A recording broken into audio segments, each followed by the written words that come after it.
i5 అనే పదం ఎప్పటి నుండి వాడుకలో ఉందో తెలుసా? i5 అనే సంకేతం ఇప్పుడు ఎంతో ప్రబలమైపోయింది. ఒక దేశంలోనే కాదు, ప్రపంచవ్యాప్తంగా విజయానికి, ఆనందానికి ఈ సంకేతం వాడుతున్నారు. చిన్న పెద్ద అందరూ ఈ సంకేతాన్ని పూర్తిగా అంగీకరించినట్లే. అయితే ఈ i5 అనే సంకేతం ఎవరు కనుగొన్నారు, ఎప్పుడు ఇది ప్రసిద్ధి చెందింది అనే విషయాలను ఇప్పుడు మనం వివరంగా తెలుసుకుందాం. కానీ అంతకంటే ముందు మా ఛానల్ని సబ్స్క్రైబ్ చేయడం మాత్రం మర్చిపోకండి. విజయానికి సంకేతంగా ఈ i5 ఎప్పుడు మొదలైంది అని అడిగితే 3200 BCలో ఈజిప్ట్ దేశంలో అక్షరాలు కనుగొనని కాలంలో సైగలతో మాట్లాడే విధానంలో విజయానికి, ఆనందానికి అభినయ భాష సంకేతంగా ఉపయోగించేవారని చెప్పవచ్చు. కానీ ఆ తర్వాత ఈ అభినయ భాషలో మార్పు వచ్చింది. 2 చేతులు క్రిందకు దించి ఒకరి చేను ఒకరు తాగడం, అందరూ కలిసి ఉన్నామనే సంకేతాన్ని పురాతన యుద్ధాలలో వాడేవారట.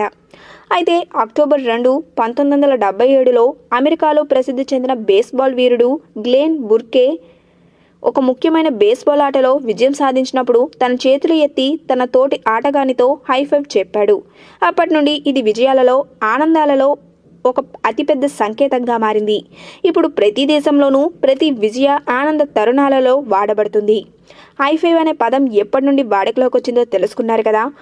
ఈ వీడియో కనుక మీకు నచ్చినట్లయితే లైక్ చేయండి, షేర్ చేయండి. మరిన్ని లేటెస్ట్ అప్డేట్స్ కోసం మా ఛానల్ని సబ్స్క్రైబ్ చేయండి.